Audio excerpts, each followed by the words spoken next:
Le ministre des Affaires étrangères allemand, Johann Badefuhl, a affirmé que l'Allemagne ne pouvait plus aider l'Ukraine, faute de moyens. Lors d'une interview avec Deutschlandfunk le 17 février, il a expliqué que tous les missiles de défense aérienne dont dispose l'Allemagne ont été épuisés et qu'il n'est donc plus possible de transférer des missiles de défense aérienne à l'Ukraine. Le président ukrainien, Volodymyr Zelensky, a immédiatement lancé un appel à l'aide lors de la conférence de Munich sur la sécurité, soulignant que l'Ukraine manque de missiles intercepteurs et sollicitant le soutien des pays alliés. Cependant, l'Allemagne a également annoncé qu'elle n'a plus de missiles de défense aérienne, comme l'a déclaré Johann Badefuhl, le ministre allemand des Affaires étrangères. Les nouveaux missiles sont maintenant envoyés directement en Ukraine, financés par l'Allemagne ou d'autres pays européens. Comme l'a dit Johann Badefuhl, le ministre allemand des Affaires étrangères, cela ne signifie pas que l'Allemagne n'a plus de missiles pour sa défense, mais qu'elle n'en a pas assez à envoyer en Ukraine. La guerre s'est beaucoup prolongée, dépassant la durée du conflit germano-soviétique. Les pays européens soutenant l'Ukraine semblent aussi fatigués.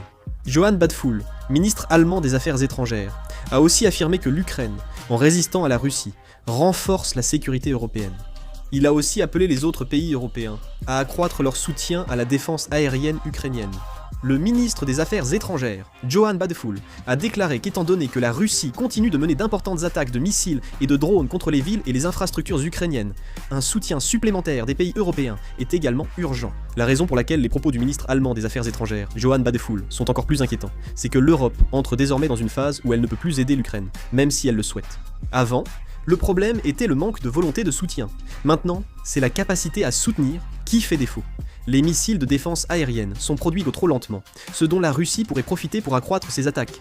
En particulier, dès que le système de défense aérienne de l'Ukraine s'affaiblira, ce seront inévitablement les infrastructures électriques des villes à l'arrière du front qui s'effondreront en premier. Les pays européens subiront également une pression encore plus forte à l'avenir. Si l'on réduit le soutien à l'Ukraine, la Russie menacera davantage l'Europe. Mais si l'on augmente ce soutien, il faudra accepter le risque d'affaiblir son propre système de défense aérienne.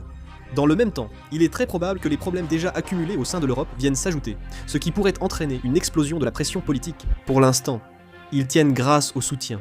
Mais avec le temps, les gouvernements se diviseront davantage entre opinion publique et réalité militaire. La Russie subira aussi la pression. La Russie doit continuer ses attaques pour affaiblir l'Ukraine, mais cela augmente l'usage de missiles, de drones et le coût économique. L'Ukraine subira aussi davantage de pression. Quand la défense aérienne flanche, troupes et infrastructures civiles s'effondrent, compromettant la capacité à mener la guerre. La guerre actuelle se joue désormais sur l'endurance, et c'est toute l'Europe qui a été mise à l'épreuve. Fin du bulletin.